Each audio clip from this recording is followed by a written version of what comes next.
All right, me.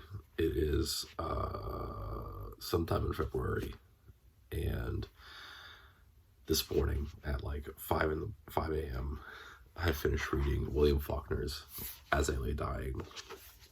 I read the majority of this yesterday while substituting, and then a little after school, and then just woke up and finished it super early this morning. But yeah. This is another piece that is within William Faulkner's kind of fictional county within Mississippi. I don't believe there's any recurring characters between this and the other one I've read, which is The Sound of the Fury. I don't believe that there's any connecting characters. Maybe Peabody, but I don't recall. But yeah. This piece, stream of consciousness, like the other William Faulkner piece. So it's a little bit harder to get into. I think I've tried starting this book a couple different times, and it is just one of those things of you have to get through the first couple of chapters to really gain a footing, I think, of what's going on. Even though this book has really, really short chapters, I mean, it's 270 pages, I think. Yeah, it's like 260 pages, and 60 chapters, right? So it's like these incredibly short chapters. I don't think this is an airport book. I think this is, because of the stream of consciousness and because you have this kind of wide variety of characters and relationships that you have to constantly be on top of. Even though it's the small book that has really, really short chapters, I really wouldn't consider this an airport book. So yeah. Yeah.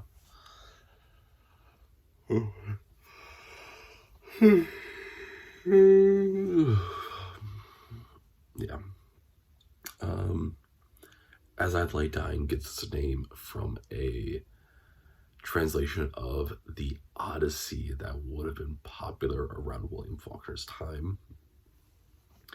And this book really is like an American Odyssey, right? It feels very strange to say, but the entirety of this book really occurs within a 2-week period, right? And really, I think it's 10 days. But we'll extend out the front half a little bit, or the front parts a little bit, to make it to 14 days. But yeah, it's very strange in that way because it is so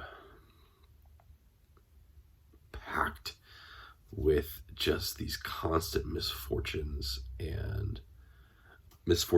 but also this just abuse of this family, right? So yeah. It is absolutely fascinating that all of this gets packed in, but it doesn't feel like it, right? If it's interesting and fascinating, but it doesn't feel like you are crammed for space, right? So yeah. Multiple different viewpoints. It mostly centers around the Bundren family. You have Anse Bundren, who is the father. You have Annie Bundren, who is the mother, who dies at the very beginning.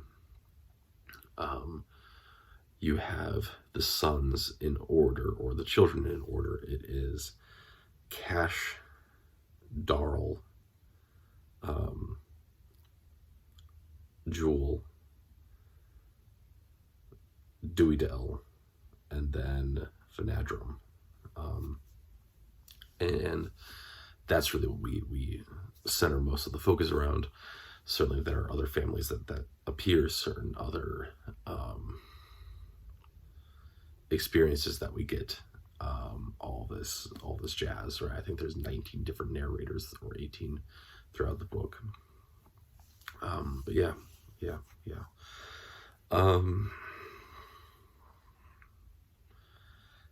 One of the very interesting questions I think about this book is this title of the As I Lay Dying is, who is the I in this question, right? And in this phrase, right?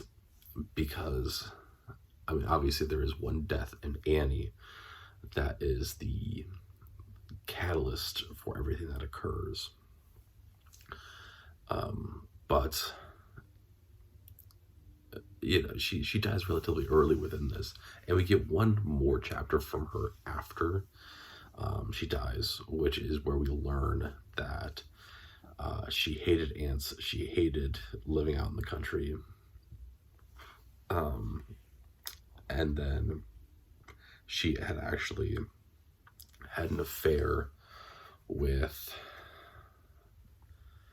the priest, the pastor, the reverend, something of that sort. And then her third child, Jewel, was actually a product of that affair, in which she was the only one that knew that. And so that weighs on her for her entire life. Her one very strong friend, Cora Tull, who we have a couple different chapters with, expresses this concept of that Addie was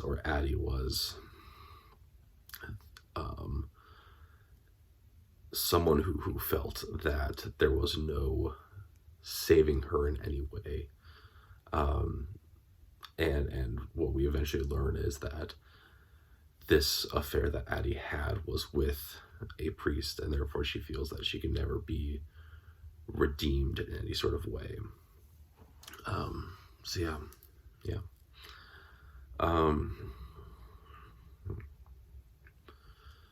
As I had talked about with The Sound of the Fury, right? William Faulkner is writing a great deal about this kind of falling apart of the poor South, right? As the poor South, especially the white poor South, ends up voting against their better interests and what would be better for them, because what would be better for them would then also help and support a newly freed population that they can no longer look down on and discriminate against. And so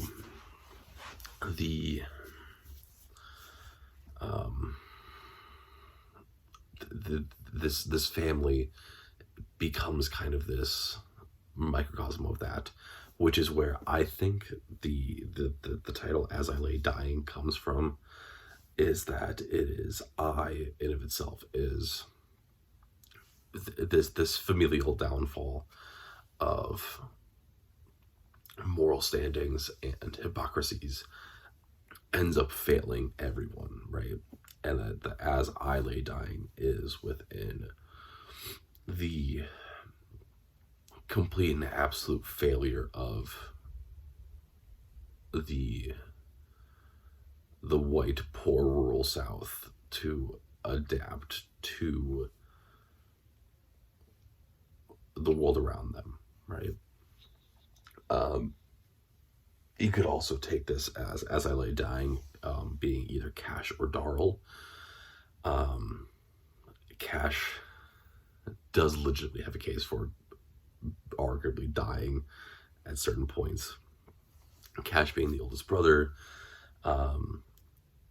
before the events of the book, Cash had fallen off a roof mending something and had broken his leg. And then throughout the trials and tribulations of this family, as they attempt to go bury Addie in Jefferson, which is the large town that is a number of miles away. It takes them 9 days to get there. And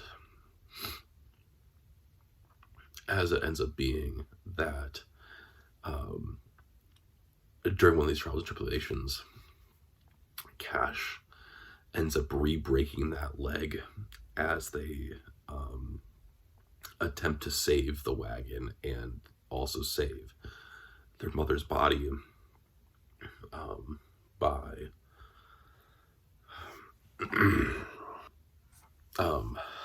as he ends up re-breaking that leg as they attempt to save the wagon and their mother's body from a wildly surging river that they had to ford because the bridge had gone out. He then, in the family's infinite wisdom, end up putting a cement cast on his leg, and they end up putting it directly onto his leg instead of protecting his leg in any way, which then causes him to become incredibly sick, incredibly infected.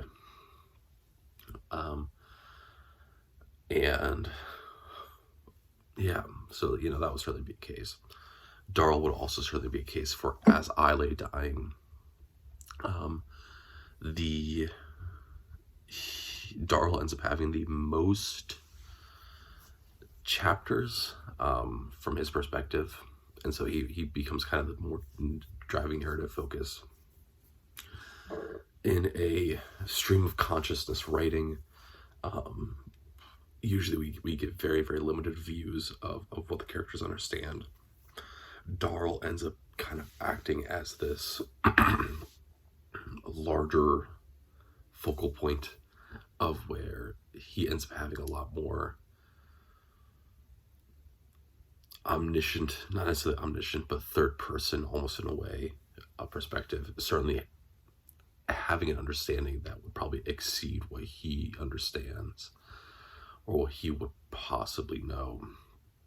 And then Darl, as a result of all of this, effectively, of just the,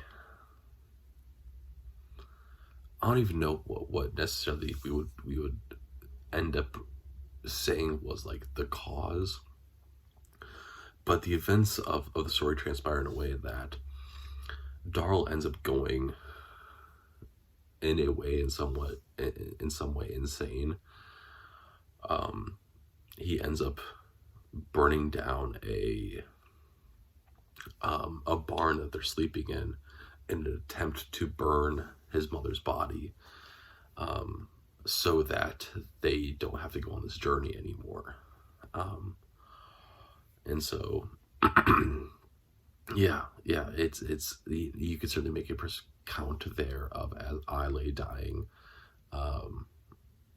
It could be from Darl, in that Darl has died, in that everything around him has failed, and therefore he has also failed, and the personal destruction of himself could be that as I lay dying. Yeah. It's a very complicated book, and the fact that there's just so many different themes going on here. I should say, because also, I don't think I said this, the reason why there's this Odyssey connection is the Odyssey lasts 10 years, this lasts like 10 days. And it is this concept of all you need to do is go home, right? It is the simplest thing in the world. All you need to do is go home. And in the Odyssey, it's these 10 years of trying to get home and just failing at every single level and having everything fall apart. In this book, in As I Lay Dying, it is 10 days from the death of Addie to getting Addie home to Jefferson to be buried.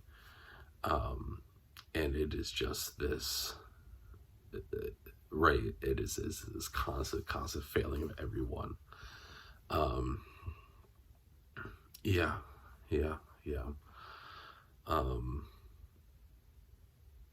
your other two kids that I haven't talked about yet. You have Dewey Dell, who is a 17-year-old girl that has been impregnated by some local youth,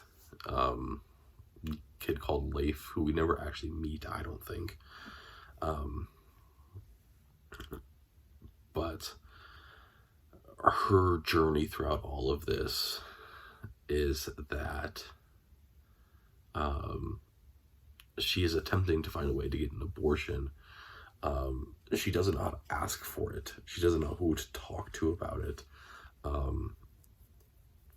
And all she knows is that Leif told her that she needs to go to a drugstore and ask for something, and they should be able to give it to her. And I think we only see 2 different instances of it. The first one is the drugstore owner basically just turns her out. The second one is that she is deceived and then assaulted and abused by a clerk who pretends to be a doctor when she asks, and then says that he can give her a cure, gives her just talcum powder, and then assaults her. And so certainly that, I guess that would also be counted within this, as I lay dying of this, right? That this world that they exist in is supposed to be this very morally upstanding world. And the inability, because of this moral upstandingness that the world around them views, the inability to then seek out medical care and support and health because of that. And then you have an Andrum, who is the youngest, is somewhere between 7 and 10, who, much to like Darl, it goes insane at some points, but it's a lot more in ways that are understandable, because it is this child that has lost their mother and doesn't quite fully understand everything that's going on around them. And because they are this child, right, they have to, be brought along in so many of these stories. And so this child just witnesses so much and sees so much of the world without understanding what they're seeing, but is being exposed to it very, very early, right? So yeah. At one point, the Vanandrum, once he realizes that his mother is dead, runs away, comes back after she's been placed into the coffin, which has been very, very tightly sealed and been fine. But Vanandrum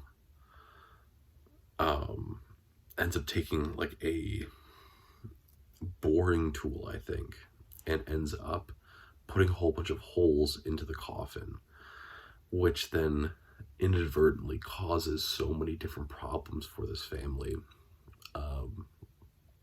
because now they have this body that is giving off the stench because it has been dead for so many days,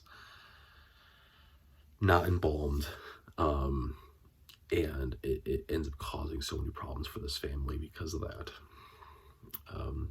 So yeah. And then finally, you have Ants. I should say finally, because there's also Jewel, which I'll talk about in a second.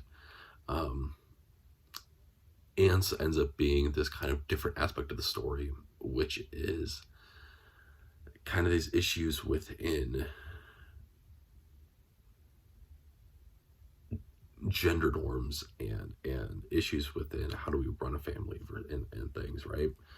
One of the very interesting things that comes about with reading so many different perspectives is that you get this concept and idea of who is actually doing what, and what is the public perception of them, and what are people actually doing with their lives and things.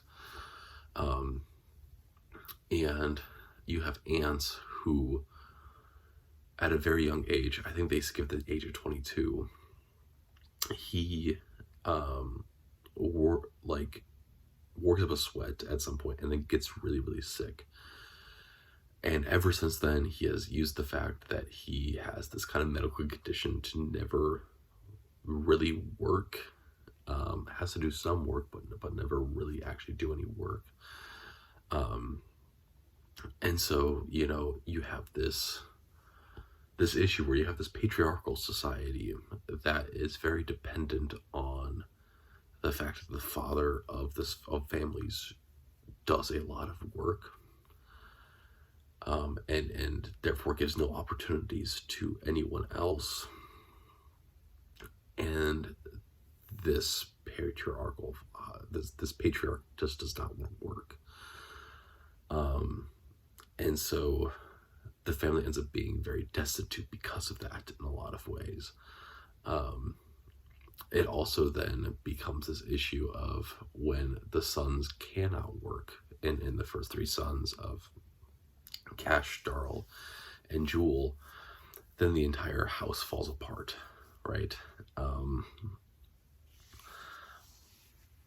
We also see this a great deal in which Ants does this thing in which he abuses this power of concepts of pull yourself by your bootstraps, the refusal to be indebted to anyone, that sort of stuff. And he ends up abusing that in a lot of ways, and being charming enough to then just kind of get what he needs without as a gift, rather than someone saying that he owes them something, right? He does this quite a bit, and a lot of different other characters speak to this on some level, of that he just kind of cheats people out of stuff, but he does it in a way that is very much like a aw shucks, aw geez kind of way, right? And being conniving in that way, rather than this being a sleazeball kind of deal.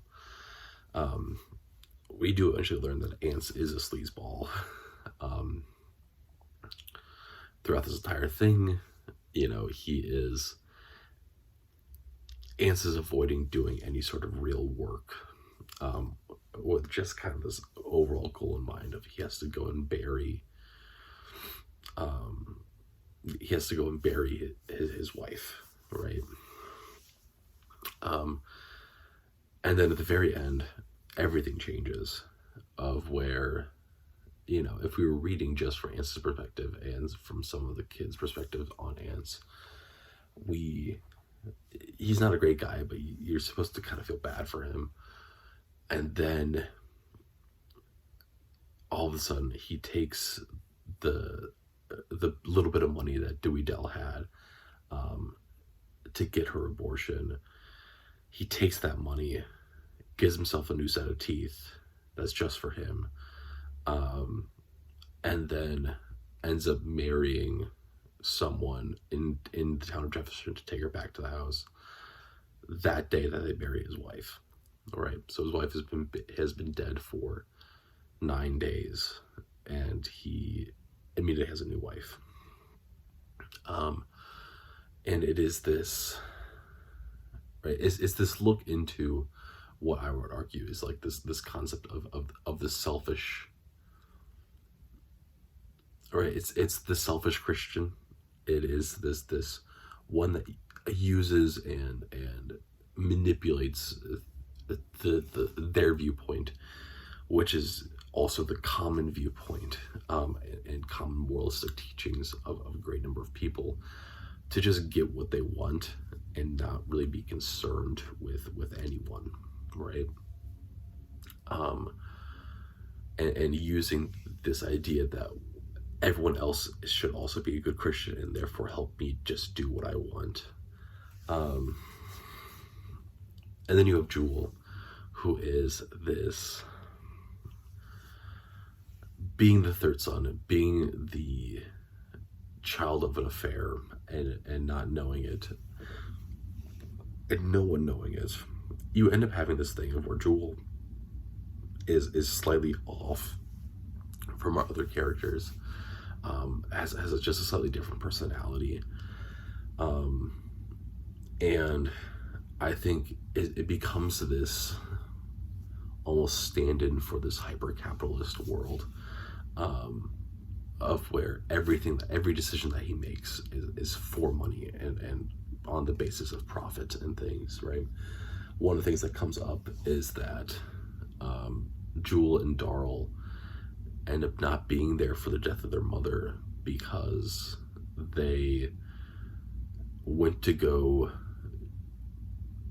do an errand for someone to earn $3, right?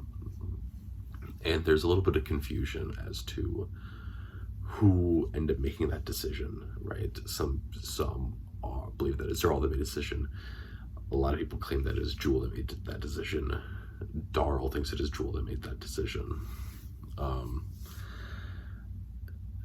And then we learn a whole bunch about Jewel's backstory, about who he was growing up. And it is a lot of things in which, right, I think if we were to look at it from an outside perspective, if we were to go, oh, he bought his own horse at a very young age, and he went and did all this other stuff, and started to carve out a living by himself. Oh, that's great. That's fantastic. He's just this great American hero, great opportunistic guy, that sort of deal. And then what we fail to then see, unless we then also take a look at the perspectives of the other characters, is Jewel was able to buy a horse at a very young age as a teenager because he would sneak out in the middle of the night to go clear land for someone, which is then how he ends up paying for this horse. And then would come back to the house and then not have to do his regular work, under the guise of he is sick. And so even though he makes money, he ends up forcing this massive load onto everyone else, of where everyone else has to take care of the things that he's supposed to be taking care of. He then gets the horse, and then it becomes this whole thing of, well, that's great, but how are you going to feed it? Right? And it is this kind of deal in which I would view it as a commentary on, like, very often we criticize or we applaud people that, you know, get to the end of building things on their own and building these great massive economic opportunities, but failing to see that they're only able to do these things or have the opportunities because other people around them support them in a massive way, right? You know, it's this, I would also argue this could be equated to this whole issue of the unpaid labor that happens within a household, right? Of where we applaud breadwinners because they bring back physical money to the house, but we fail to see the labor intensive and time intensive work that occurs with it inside a home. So yeah.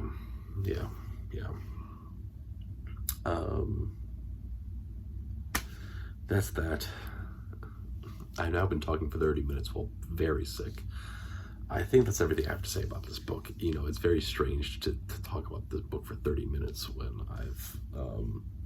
when the book's less than 300 pages long, but it is this fascinating piece of literature. It's just a wonderful piece of literature. important in a lot of ways. It is, I mean, that's obviously a classic for a reason. But yeah, that is William Faulkner's As I Lay Dying.